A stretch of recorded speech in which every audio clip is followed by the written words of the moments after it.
Per tot l'exposat i coincidint amb la commemoració del Dia de la Conscienciació sobre l'Autisme, la Diputació de Barcelona acorda: primer, potenciar la formació per atendre les persones d'aquest col·lectiu i la sensibilització al personal de la Diputació de Barcelona, especialment als i les professionals que fan atenció directa al públic. Oferir formació al personal dels ens locals de la demarcació. Segon, millorar l'accessibilitat comunicativa i cognitiva amb recorreguts específics i pictogrames adequats als equipaments de la Diputació de Barcelona.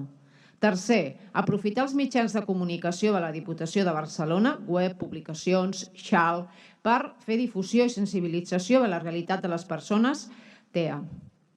Quart, fer visible la realitat de les persones amb trastorn d'espectre autista en les reivindicacions del 8 de març i del 25 de novembre. Cinquè, visibilitzar el dia 2 d'abril com a dia de la conscienciació sobre l'autisme amb elements de color blau a l'edifici central de la Diputació de Barcelona.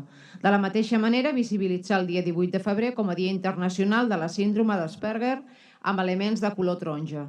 Sisè, oferir als ens locals manuals de mesures d'adaptació dels equipaments públics per reduir els sorolls estridents i adaptar els entorns a les condicions que millorin l'adaptació de les persones TEA.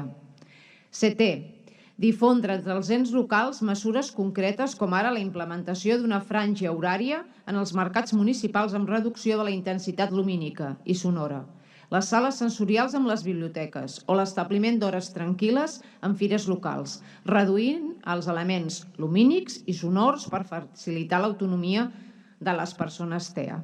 Vuitè i final, comunicar aquests acords als ens locals de la demarcació de Barcelona, a l'Associació Asperger Catalunya i a la Fundació Catalana d'Autisme. Molt bé, gràcies.